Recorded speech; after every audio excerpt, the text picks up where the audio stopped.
Hello students, today we discuss new topic that is dams.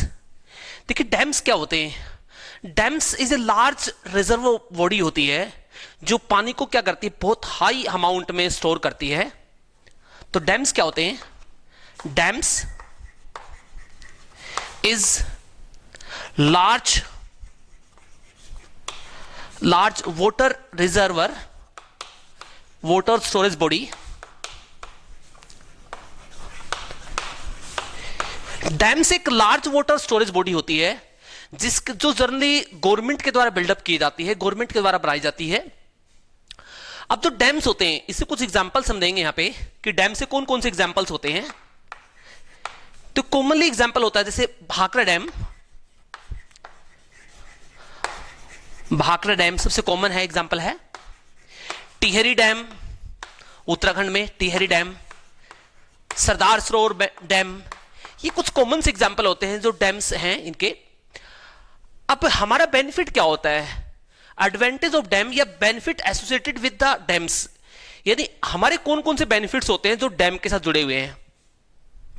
Benefits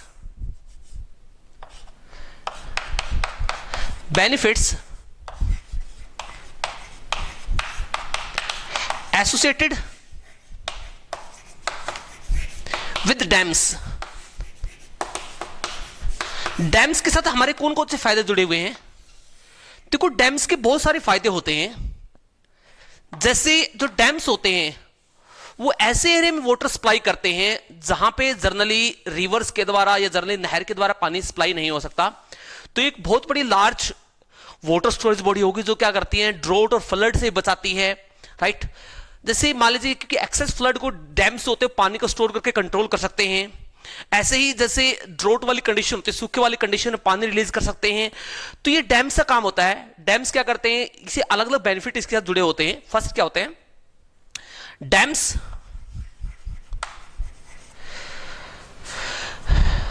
provide water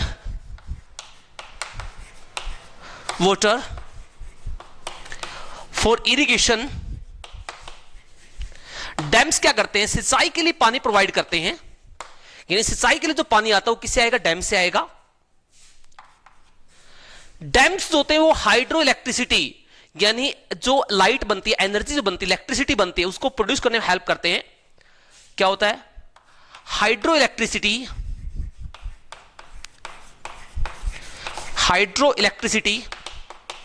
production में dam का role होता है। और dams होते हैं ये फ्लड और ड्रोट को भी कंट्रोल करते हैं। Dams control flood and drought. ये सूखे को और ड्रॉट को कंट्रोल करेंगे, बाढ़ को सूखे को कंट्रोल करेंगे। और डैम्स होते हैं ये एक ऐसे एरिया में वाटर अवेलेबल करवाएंगे जहां पे नहर के द्वारा या अदर चीजों के द्वारा वाटर अवेलेबल नहीं हो पाता। डैम्स इंश्योर वाटर सप्लाई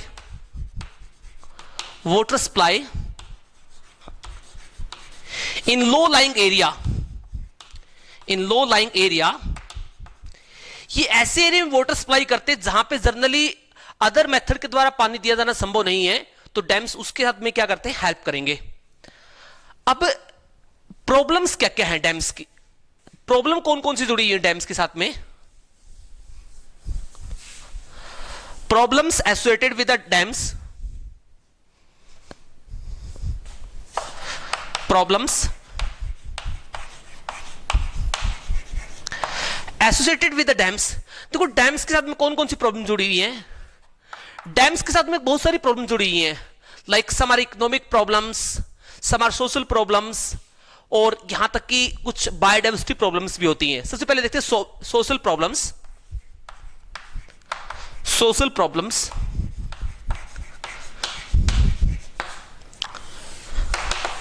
देखो सोशल प्रॉब्लम में क्या होता है, इसमें अगर डैम्स बनाएंगे तो बहुत सारे एरिया होते हैं उनको वहां से डिस्प्लेस किया जाता है, दूसरे जगह पे शिफ्ट किया जाता है।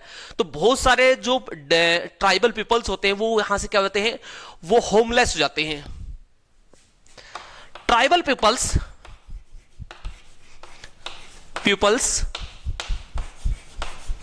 बिकम होमलेस,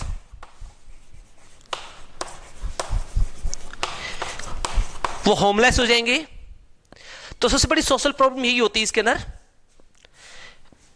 लार्ज पॉपुलेशन जो होगी ह्यूमन की वो डिस्प्लेस होगी, displacement of large population, displacement of large population,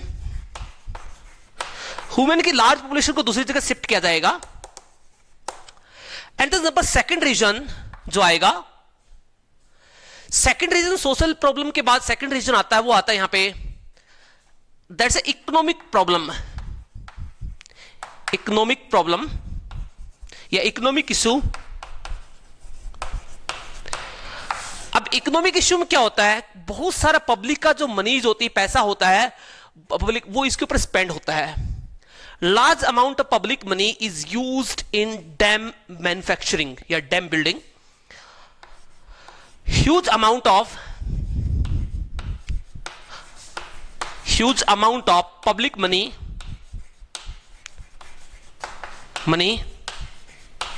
invest,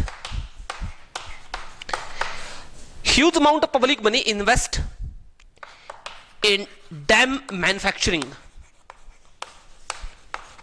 dam manufacturing. बहुत सारा पब्लिक मनी जो होता है वो डैम्स पे लगाया जाता है, तो ये भी एक तरह से प्रॉब्लम हो सकती है। नेक्स्ट होती है बायोलॉजिकल प्रॉब्लम, बायोलॉजिकल इशू। देखो बायोलॉजिकल इशू में क्या आता है, बायोलॉजिकल इशू में जो डैम्स बनाए जाते हैं, जो डैम्स की वजह से बहुत सारा एरिया होता है, हिल का एरिया होता है, वो अंडर वाटर चला जाता है, मर्ज हो जाता है, जिसकी वजह से बहुत सारी फ्लोरा फ्यूना जो होती है वो वहां से चली जाती है, या डिफोरेस्टेशन हमें करना पड़ता है। वाटर लेवल,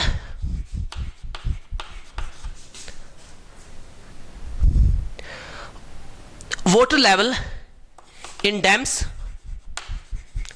कोज डिफोरेस्टेशन, या इसकी जगह आप ये भी लिख सकते हो, इसकी जगह इसमें ये भी लिख सकते हो, आप मेंशन कर सकते हो, इन high rise dams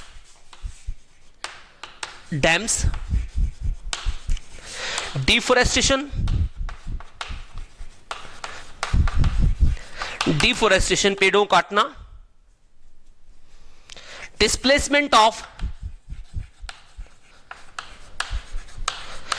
wild life, और बहुत सारे वाइल्ड लाइफ के उसके ऊपर इफेक्ट आता है, और बहुत सारे एरिया जो होता है वाटर के अंदर क्या होता है, मर्ज हो जाता है। तो these are some problems associated with the dams, and that is about the dams.